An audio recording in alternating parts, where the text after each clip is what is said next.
माननीय मुख्यमंत्री महोदय का निर्देश रहता है कि इस प्रदेश को अपराध मुक्त उत्तराखंड बनाना है और अपराधों पर निरंतर काम करना है। इसी दिशा में माननीय डीजीपी महोदय और माननीय आईजी महोदय का निर्देश रहता है। हाल ही में दिनांक 21 दिसंबर को हल्द्वानी में एक सूचना आई, आप सभी लोग उससे अवगत है कि किस तारीख को एक घटना सामने आई जिसमें राधिका ज्वेलर्स है मुखानी में, राधिका ज्वेलर्स में एक जो है सेंधमारी करते हुए बगल की दुकान में किराएदार बन के आए थे कुछ लोग, और उनका सत्यापन नहीं कराया था बगल की दुकानदार ने, और उन्होंने किराएदार होने का नाटक किया पिछले 1 महीने से, और जो है उस दुकान में दीवार में सेंध मारते हुए राधिका ज्वेलर्स में उन्होंने नकबजनी करके वहाँ का जो ओपनली जो रखे थे आइटम्स, विभिन्न प्रकार की चांदी और चांदी के गिट्टे और चांदी का जेवर और सोने का जेवर और सोने के गिट्टे जो है चोरी हो गई थी। ये सभी को चर्चित मामला था।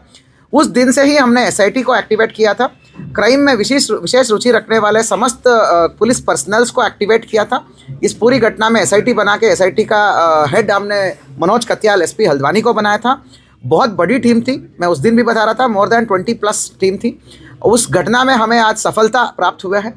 कुल मिला के 4 अभियुक्त गिरफ्तारी हुए हैं और उनके कब्जे में 7.25 किलो चांदी और लगभग 54 ग्राम्स ऑफ गोल्ड और कुल मिला के 21 लाख के अराउंड जो है सामान जो है हमको विभिन्न चांदी और सोने का सामान बरामद हुआ है।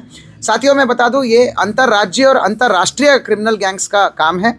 नेपाल के जनक जोशी इसका मेन अभियुक्त है, अभी फरार चल रहा है, पर नेपाल मूल के ही लोगों को जो है कुछ लोगों को अरेस्ट किया गया है। अनदर मेजर प्रोफेशनल है यहाँ पर मकसूद जो है झारखंड का प्रोफेशनल क्रिमिनल है। वो इसी प्रकार के क्राइम्स का एक्सपर्ट है। ज्वेलरी शॉप्स में सेंधमारी करना ही उसका क्राइम है। उसका गुजरात में और सूरत में और जो है झारखंड में इसी प्रकार की एफआईआर्स लॉन्च्ड है, उसमें चार्जशीटेड है, वहाँ सर जमानत चल रहा है। इनका मुलाकात जो है, मकसूद का मुलाकात जो है महाराष्ट्र का तनवीर जैसे आदमी से हुआ। ये फ्रूट बेचने का काम करता था अपना जमानत पे जब था वहाँ मुंबई में। तनवीर के ऊपर 12 से 15 लाख रुपए का लोन था, तो वो भी परेशान था, वो लॉन्ड्री का काम करता था। उसको इन्होंने झांसे में लिया और ये पूरा गैंग एक्टिवेट हुआ। तो इनको एक कॉमन आदमी मिला, जनक जोशी जो है पिथौरागढ़ का रहने वाला बताता है, पर है वो नेपाल मूल का, नेपाल के ही अंदर फैमिली है, पर बॉर्डर में रहता है पिथौरागढ़ और नेपाल का। उत्तराखंड की पूरी नॉलेज है, अलग अलग जगहों पे विभिन्न छोटे मोटे काम उसने कर रखा है, मजदूर का ठेकेदार बनने का, डैम प्रोजेक्ट्स पे भी काम कर रखे हैं। इनका जनक जोशी का भी कांटेक्ट हो गया। जनक जोशी भी एक बार जो है इनका मकसूद के कांटेक्ट में आया, तो इनकी प्लान तभी से हैच हो गई।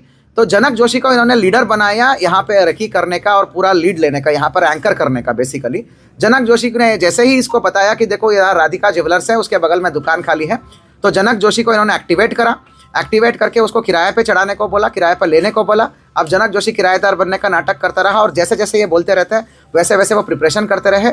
19 और 20 की रात्रि को झारखंड के क्रिमिनल गैंग्स के लोग हैं और नेपाल के क्रिमिनल्स जो है आते हैं वहाँ पे लखीमपुर खीरी बॉर्डर से, और आके सब लोग हल्द्वानी में मिलते हैं और एक दिन पहले नैनीताल घूमते हैं और 19 और 20 रात्रि को ये घटना का अंजाम देते हैं। ये सारी घटना कौन कहाँ से आए वारदात करने, कहाँ रुके और उसके बाद वारदात में कैसे तरीके से आए और वापस किस तरीके से अलग अलग होके गए, ये सारी घटना सीसीटीवी में कैद है।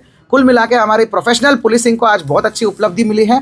टीम को 2500 रुपये का कैश रिवॉर्ड मेरे तरफ से, डीजीपी साहब को और आईजी महोदय को भी हम कैश रिवॉर्ड के लिए, उत्साहवर्धन के लिए हम लिख के भेजेंगे। और जो है ये केवल फर्स्ट फेज ऑफ रिकवरी है। इस घटना में 8 से 9 लोग शामिल थे एक्टिव घटना में, जो दुकान के अंदर घुस के सेंध मारने में। उसके अलावा जो गाड़ी लाना और फील्डिंग बिठाना और बाहर जो है संसाधनों को उपलब्ध कराना और लेके जाने में ये जो मदद किया है वो गैंग का पार्ट्स, वो भी और लोग हैं। सबकी तस्दीक हो चुका है। सेकेंड फेज में और जो है हम कार्रवाई करेंगे। नेपाल पुलिस, झारखंड पुलिस और महाराष्ट्र पुलिस के लगातार हम टच में हैं और सेकेंड फेज में और थर्ड फेज में फर्दर कार्रवाइयाँ होती रहेगी। टीम को धन्यवाद और शुभकामनाएं। Thank you.